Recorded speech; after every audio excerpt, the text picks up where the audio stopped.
Hello everybody and welcome back, and thank you for joining me for today's lecture. We're going to be focusing on the traditional anomie theories and their more contemporary counterpart, strain theory. Both have roots in different economic theories but tie in the behavioral aspects into the new theories once sort of the economic impacts are felt by the individuals. This is another week in which we are exploring a theoretical family tree. Originally starting with Mertens, who was largely influenced by Durkheim's suicide, we'll explore anomie theory from the classical perspective, and then we'll segue into Agnew's general strain theory, which is one of the big three theories that are used in contemporary criminological research today. To begin with, anomie, as Mertens describes it, is the reaction of an individual to the rapidly changing shifts in society. Society basically dictates the norms in which we should abide by. Think about the societal goals here in the United States. Really, since the end of World War II in 1945, we have seen a major shift forward in terms of setting economic and social goals for everyday Americans. You want to get a good education, you want to get married, buy a house, raise your children, retire, and live your golden years relaxing. That was the message that many Americans got growing up, and generationally, that's the pathway that many of us still take today. But think about how these ideas have changed since 1945 and how those changes may cause stress and strain because they're difficult to achieve today comparatively to how difficult they were to achieve post-World War II. Get a good education. That's still possible today, but not without extraordinary student loans anymore. Get married. Marriage means a totally different thing than it did back in 1945. Now we have legalized same-sex marriage. We often see long-term partnerships that never actually end in marriage, and we still have the more traditional marriage that most of us have seen over the years. But all of that still costs a lot of money to partake in. Weddings are expensive, and divorces are even more costlier, and a lot of us are doing it comparatively to how we were decades ago. Buy a house. Okay, well, sure, everybody wants to do that, but good luck. It's very difficult to find a down payment when you're paying off your student loans, and many of us still have other types of debt that make it more difficult for us to get a mortgage. Raise our children. Definitely still happening, right? But again, a massive cost, and don't even get me started on how much it's going to cost for the next generation to go to college. Retirement. Sounds good. I personally can't wait till I retire, right? But I don't have a whole lot of money to put towards my retirement since everything else that I just described still costs all kinds of money all the time. You need a lot of money to retire, and for many Americans, it's not in the cards. You see people working longer and longer, well into their retirement age compared to generations past, who typically retired in their early 60s. So we have all of these societal expectations, but what happens when we cannot rise up and meet them?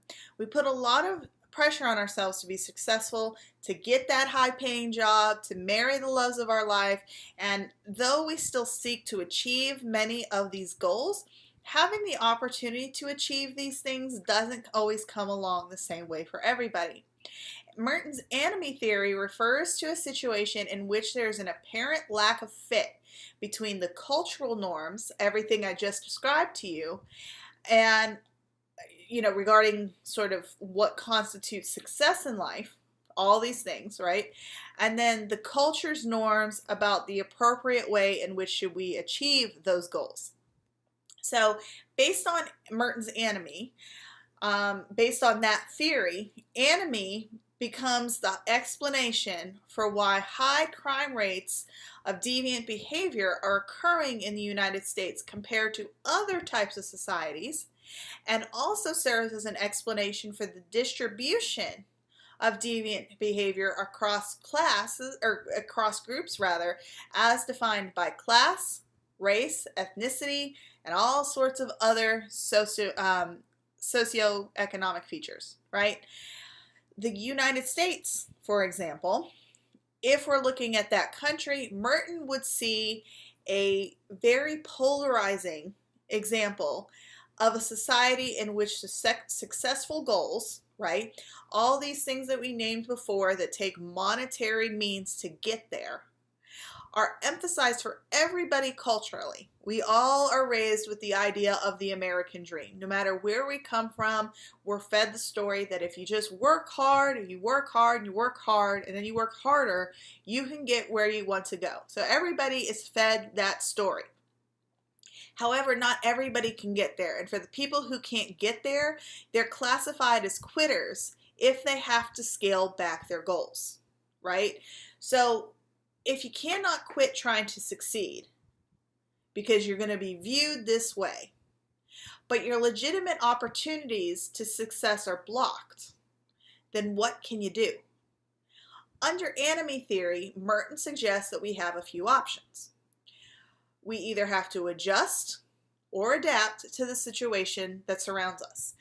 Mertens' modes of adaptation explains ways in which individuals can still achieve these positively valued goals, but there just may be different ways in which we can get there. So Mertens says that there are 5 different modes of adaptation. The very first, conformity, suggests that we value traditional goals and engage in the traditional means in which we are to get there, right? So this might be the big, fancy, shiny house, the great, wonderful spouse, the highly valued education, and the means in which we get there are the more conventional, traditional means. I work really hard to get the education. I take out the student loans in order to get the education. I scrimp and save to make the down payment on the house, but eventually I get there, right? But this is not for everybody. It's the traditional way in which we would like to get there, but here's where we're talking about the blocked opportunities. So our conformist is the person who has the positively valued goals, and they're going to be the person who works hard, saves their money, and eventually gets there. Within the second mode of adaptation, the individual in question still wants all these things. I still want the bright, fancy, shiny house, but I have to be a little bit more creative in how I make the money to get them, right? So it's not necessarily through legitimate means. Maybe this means that I have to try and sell drugs on the side for cash, or I sell things or I steal from a cash register at work in order to get a little extra income, and then with that money in hand, I go put that down payment on that house, right? So that for the innovator, the goals are the same, but the means in which I get there are slightly different from the conformist. With rebellion, we see the individual rejecting both the goals and the means. I don't want the house. I have no desire to spend any money on the house. I don't care if I get married. I don't care if I get the good education. I just don't care about the traditional goals. And I discredit the different ways and means in which people seek to achieve those goals. With retreatism, the individual rejects the goals and the methods in which to achieve them, but then decides to go be a social isolate somewhere else, right? I might be a homesteader or a prepper. I'll go live in the woods by myself because the societal expectations that I'm supposed to live with in a regular city are just too difficult to withstand. I'm going to go live my own individual lifestyle somewhere else. This could even be someone who chooses to remain homeless, even when there are help and support options out there and available to them. Finally, there's the idea of ritualism, in which I reject the goals, but I still subscribe to the means. In this one, right, I might not want the house, and I might not want the status that's placed on the marriage or on the house or whatever it is. I'm just very happy with the way that I live my life. I'm going to work hard, keep quiet. This tiny apartment is fine for me. I can pay the rent. I'm not going above my means. I'm not subscribing to what society wants me to do. I'm living the life that is correct and right for me. I'm fine with living the simple life, and I'm the one who places value on the things that are important to me, not society. As we're focused on American culture, we frequently see conformity and innovation taking place the most. I adhere to what is important from a societal perspective and the means in which I achieve those things. Through hard work and dedication. That's what the American dream tells us. Now, the goals may differ for everybody. In terms of a house, that might mean a small apartment in which I'm able to make my rent successfully on every month. For others, it might mean a multi-million-dollar mansion. But ultimately, it's the same goal. And both people will work hard to make those things happen. However, conformity does take time. You have to work hard, and you have to do so through legitimate means, and this means a legitimate job. For the innovators, you could still be working really hard, just as hard as the conformists, but you might be doing so through illegitimate means, and that almost always implies crime. So there might be an economic desperation that is driving your behavior, but there's anomie somewhere, and it's causing an individual to engage in crime to achieve those goals. As we make our way down the theoretical family tree, we run into Cloward and Ohlin's differential opportunity and delinquent subculture theory. Really, these two theorists applied anomie to delinquent subcultures and described a series of gangs that would engage in different crimes and delinquent behaviors based on the different typologies as established by Mertens. The problem with their theory is that real people don't act the way that Cloward and Ohlin describe them while in group settings. Typically, the entire group won't hold the exact same ideals as strongly as one another, so it's difficult to lump them all together in one typology. There was very limited support for the theory because it was still banking on that economic focus. Later on, Agnew comes along with general strain theory and states that there is more to life than just the economic stimuli that drives our behavior. It's true that it plays a very large part of why we act the way we do. Not having enough money is a very stressful thing for many, many Americans, but there's other strains out there that also impact our behaviors and are not in any way related to the economic focus. General strain theory focuses explicitly on negative treatment by others and is the only major theory of crime and delinquency to highlight the role of negative emotions as the source of the offending. According to general strain theory, the experience of stress or strain tends to generate negative emotions such as anger, frustration, depression, and despair. These negative emotions, in turn, are said to create additional pressures for corrective action, namely crime or delinquency being one possible response to those negative emotions and feelings. Agnew developed general strain theory in part to the response of the criticisms that were being leveled against the classical strain theories.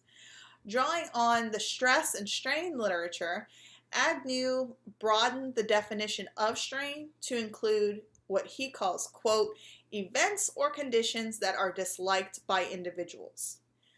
Although this definition encompasses the types of strains that are highlighted by the classical strain theorists, it is also expanded in order to include a wide range of stressors that are not typically considered in earlier versions of strain theory.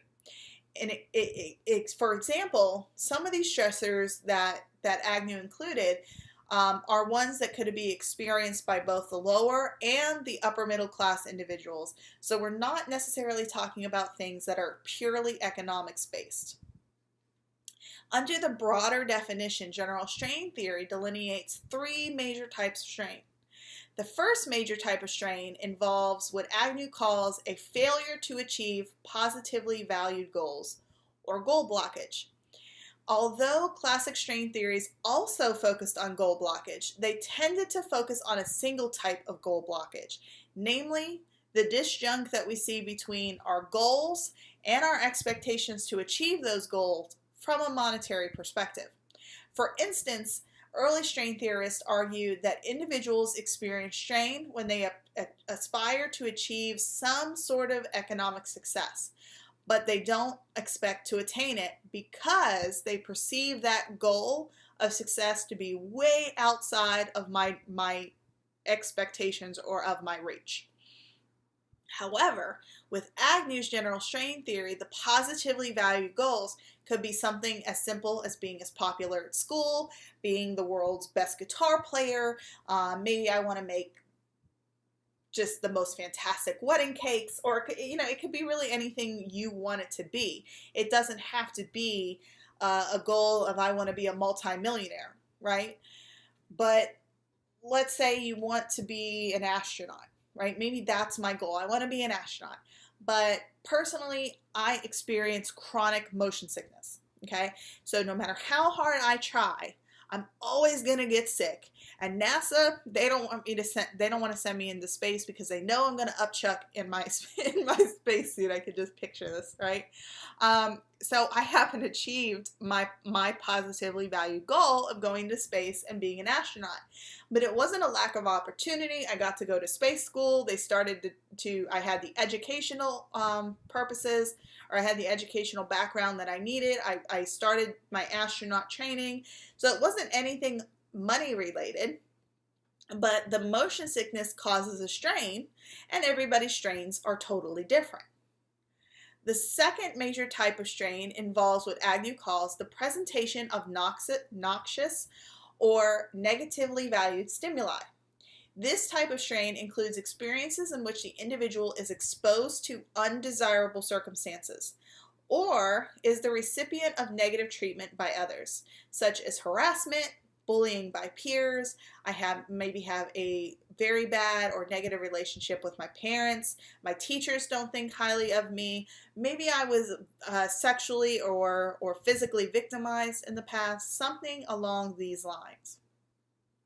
The third major type of strain is what Agnew calls the loss of positively valued stimuli. This type of strain involves the loss of something that is highly valued, and it can also encompass a wide range of undesirable events or experiences, such as the theft of a prized possession, the loss of a romantic relationship, the withdrawal of parental love. It could also mean the death of a close mentor or a loved one, foreclosure on your house. It could be a divorce between you and your spouse, or it could be something else along those lines. It won't be something that always happens to everybody, but it is something that is traumatic and very detrimental to you as an individual. So these broad categories are encompassing just literally hundreds of potential strains, right? This fact complicates the testing of general strain theory severely because not all strains are created equal, but they may be the driving force for that particular individual. So it's very hard to measure and it's very hard to test. Coping with these different strains may result in anger, frustration, depression, all those negative emotions that I mentioned earlier. They could last for a while, and if they are intense enough, then the individual may result in deviant or criminal behavior as a way to cope with these strains that are put upon them.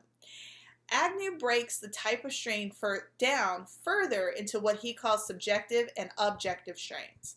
For example, a subjective strain is something that might affect one individual over another. For instance, I might strongly grieve the loss of my beloved pet, but if you personally, you're not an animal lover, then you might not ever understand what I'm going through. It's just a dog, who cares, get another dog, the whole argument you've heard before. All right, but for me, it's a profound and deep loss, and it's something that it may take me a long time to get over. Objective strains, on the other hand, are considered to be more universal in nature. And while there's always expectations that not everybody will grieve in the same way, most individuals will strongly grieve the loss of a parent, right?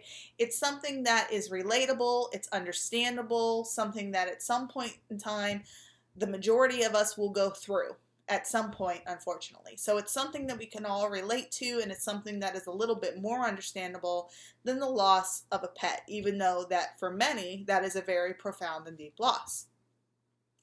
According to general strain theory, however, the primary reason these strains are related to crime and delinquency, is because they increase the likelihood that individuals will experience negative emotions such as those that I mentioned earlier. These emotions are said to generate pressures for some sort of corrective remedy, right? I'm so angry, I'm so depressed, I'm so upset, something needs to be done to fix the issues that I'm going through. And sometimes the solution to fixing these is crime, right? Strained individuals may resort to crime or delinquent behavior because it allows me to address the source of my negative emotions. It allows me to address the source of my strain, and often it allows me to alleviate that strain in a very quick way, right? If someone is hurting me, if someone is causing me physical harm, I could potentially kill them, right? Or I could potentially hit back, or I could potentially be the one to harm them. And so the source of my strain is immediately removed. Some individuals may attempt to escape the environment that they're associating with that strain.